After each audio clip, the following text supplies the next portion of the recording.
Okay, boys and girls, this is our first chapter of Charlie and the Chocolate Factory.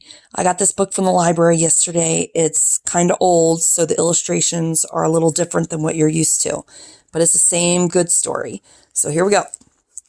Chapter 1. Here comes Charlie. These two very old people are the father and the mother of Mr. Bucket.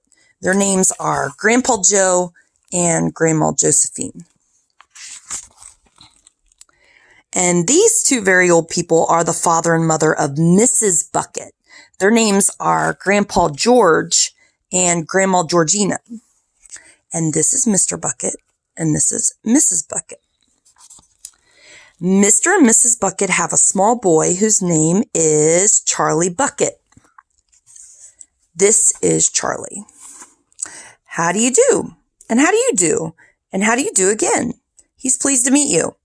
The whole of this family, these 6 grown-ups, let's count them. 1, 2, 3, 4, 5, 6. Okay, 6 grown-ups and little Charlie Bucket live together in a small wooden house on the edge of a great town.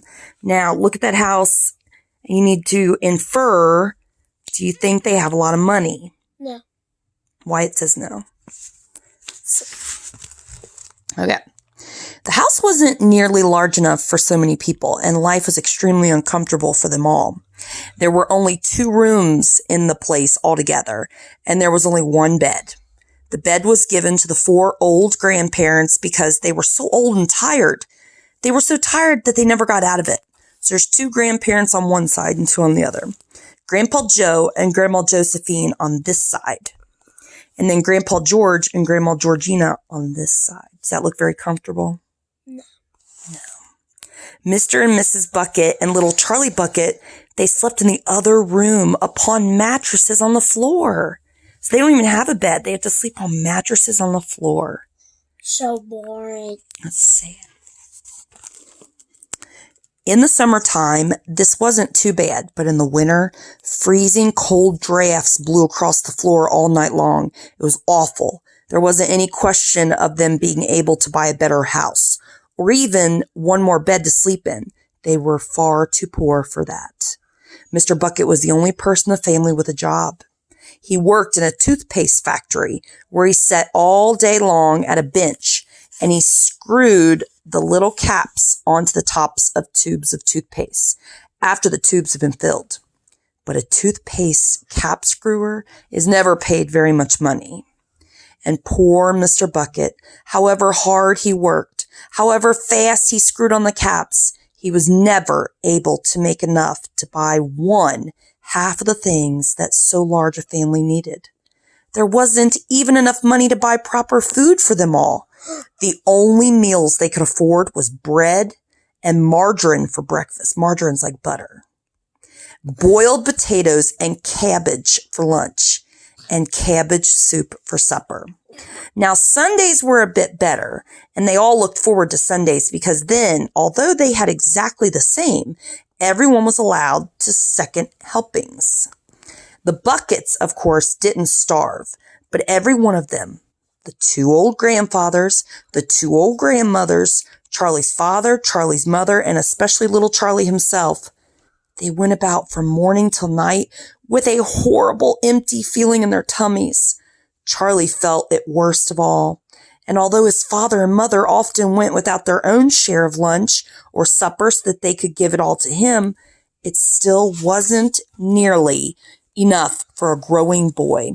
He desperately wanted something more filling and satisfying than cabbage and cabbage soup. The one thing he longed for more than anything else was chocolate. Walking to school in the mornings, Charlie could see great slabs of chocolate piled up high in the shop windows. He would stop and stare and press his nose against the glass, his mouth watering like mad. Many times a day, he would see other children taking creamy candy bars out of their pockets and munching them greedily. And that, of course, was pure torture. Only once a year on his birthday did Charlie Bucket ever get to taste a bit of chocolate.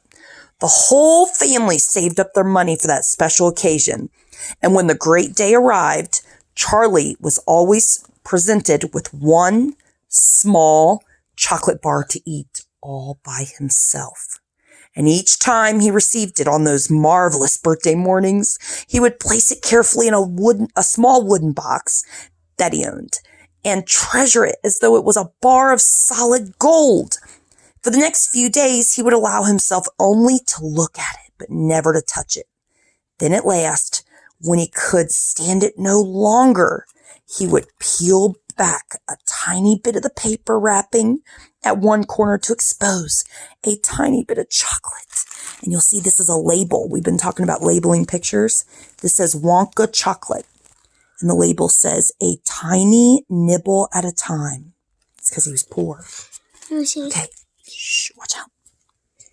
And then he would take a tiny nibble, just enough to allow the lovely, sweet taste to spread out slowly over his tongue. The next day, he would take another tiny nibble, and so on and so on. And in this way, Charlie would make his 10-cent bar of birthday chocolate last him for more than a month. But I haven't yet told you about the one awful thing that tortured little Charlie, the lover of chocolate, more than anything else. This thing for him was far, far worse than seeing slabs of chocolate in the shop windows or watching other children munching creamy candy bars right in front of him. It was the most terrible, torturing thing you could imagine, and it was this. In the town itself, actually within sight of his house in which Charlie lived, there was an enormous chocolate factory. Just imagine that! And it wasn't simply an ordinary enormous chocolate factory either. It was the largest and most famous in the whole world. It was Wonka's factory, owned by a man called Mr. Willy Wonka, the greatest inventor and maker of chocolates that there has ever been. And what a tremendous, marvelous place it was. It had huge iron gates leading into it and a high wall surrounding it, smoke belching from its chimneys, and strange whizzing sounds coming from deep inside it and outside the walls for half a mile around in every direction. The air was scented with the heavy, rich smell of melting chocolate. Twice a day on his way to and from school, little Charlie Bucket had to walk right past the gates of the factory. And every time he went by, he would begin to walk very, very slowly. He would hold his nose high in the air and take long, deep sniffs of the gorgeous chocolatey smell all around him. Oh, how he loved that smell. And oh, how he wished he could go inside the factory and see what it was like. Okay, we're not going to go to chapter 2 yet, but chapter 2 is called Mr. Willy Wonka's Factory. I forgot to look up the video to tell you exactly when to stop it, but you guys are smart enough. If your parents bought it on YouTube or Amazon or Netflix, just stop before he starts going home in the evening to finish his supper.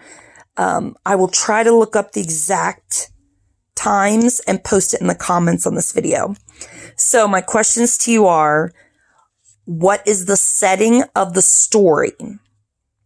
So we actually have 2 settings you could talk about. Second question is, who are the characters that we've learned about so far? And third question is, what was the one awful thing that tortured little Charlie, the lover of chocolate, more than anything else in the world? Okay. Think about these questions, and if you want to respond by showing me a journal entry or a video responding, that would be great. And enjoy the first chapter of the book. Don't go ahead, though, in the movie. You know how I don't like that. Bye-bye, everybody. Bye.